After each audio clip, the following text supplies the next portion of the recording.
இன்னைக்கு சென்னையில சீமான் அவர்களை போராட்டம் பண்ண வந்ததுக்காக கைது பண்ணியிருக்காங்க. ஜனநாயக நாட்டுல நம்மளோட எதிர்ப்பையும் இல்ல ஆதரவையும் காட்டுறதுக்காக நம்ம ஒரு போராட்டமோ இல்ல ஆர்ப்பாட்டமோ பண்ற ஒரு அடிப்படை கூட இல்லாத நாட்டுல தான் நம்ம வாழ்றோம். போராடிட்டு இருக்காங்க, போராட போய் கைது பண்றோம், ஆர்ப்பாட்டம் பண்றோம், ஆர்ப்பாட்டத்துல இருந்து கைது பண்றோங்கிறது வேற. ஒருத்தர் போராட வரும்போது அவர் கார்ல இருந்து வலுக்கட்டாயமா கைது பண்ணிட்டு நாங்க போராடவே கூடாது, போராடவே விட மாட்டோங்கிறது எந்த விதமான ஜனநாயகம்? தமிழ் கட்சி ஒரு ஆர்ப்பாட்டம் போராட்டம் நடந்துச்சுன்னா அவங்க தோலை உரிப்பாங்க, அதிமுக பண்ணுது, அவங்க பயங்கரமா பேசுவாங்க, கத்தி பேசுவாங்க, எல்லாம் ஓகே.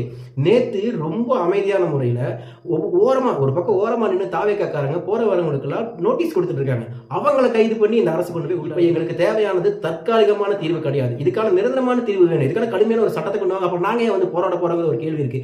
இதெல்லாம் விட பெரிய ஒரு விஷயம் இந்த தமிழ்நாடு காவல்துறைக்கு நான் சொல்லிக்கணும்னு விரும்புறேன். காலையில நீங்க கைது பண்ணி கொண்டு போய் மண்டபத்துல சீமான் ஒருத்தர் அடைச்சிங்கல்ல, அவர் அங்க என்ன தெரியுமா பண்ணிட்டு இருக்காரு? அரசியல் வகுப்பு எடுத்துட்டு இருக்காரு. நீங்க எங்களை எங்க அடைச்சாலும் சரி, அங்க எங்களுக்கான போராட்டத்தையும் எங்களுக்கான